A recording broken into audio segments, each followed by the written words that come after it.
আপনি যদি ফেসবুকের মধ্যে কোনো ভিডিও দেখেন এবং ভিডিও দেখার পর যদি আপনি স্ক্রল করে চলে যান, ভিডিওটি যদি আপনি দ্বিতীয়বার না পান এবং আপনি যদি চান সেই ভিডিওটি পুনরায় দেখতে, তাহলে আপনি কিভাবে দেখবেন?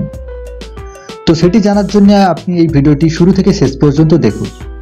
আজ এই ভিডিওতে আমি আপনাকে দেখাবো ফেসবুকে দেখতে দেখতে হারিয়ে যাওয়া ভিডিও আপনি কিভাবে দেখবেন। তো চলুন ভিডিওটি শুরু করা যাক। তো সেটি জানার জন্য আপনাকে প্রথমে ফেসবুক অ্যাপটি ওপেন করতে হবে। ফেসবুক অ্যাপটি ওপেন করার পর ওপরে আপনি দেখবেন একটি ভিডিও সেকশন। তো এই ভিডিও সেকশনের উপরে আপনি ট্যাপ করবেন। তো ধরুন এখন আমি এই ভিডিওটি দেখছিলাম, কিন্তু বর্তমানে আমার কাছে এই ভিডিওটি নেই।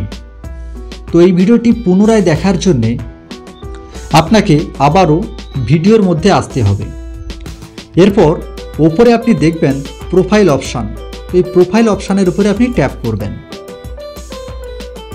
এখন আপনার সামনে চারটি অপশান থাকবে: save videos, history, share data use এবং নোটিফিকেশান। তো যেহেতু আমরা আগে দেখা ভিডিও বর্তমানে দেখতে চাই, তো সে কারণে এখানে আমরা হিস্ট্রির উপরে ট্যাপ করব। তো আপনিও এখানে হিস্ট্রির উপরে ট্যাপ করবেন। এরপর আপনার সামনে পুরো হিস্ট্রি লিস্ট চলে আসবে। আপনি ফেসবুকে কি ভিডিও দেখেছেন তার লিস্ট এখানে আপনি দেখতে পাবেন। সো ভিউয়ার্স, এইভাবে আপনি আপনার হারিয়ে যাওয়া ভিডিওটি ফেসবুক থেকে হিস্ট্রিতে গিয়ে খুঁজে বের করতে পারবেন। তো ভিডিওটি কেমন লাগলো কমেন্ট করে জানাবেন। ভিডিওটি ভালো লাগলে লাইক করে দেবেন, আর চ্যানেলে নতুন হলে চ্যানেলটিকে সাবস্ক্রাইব করে নেবেন।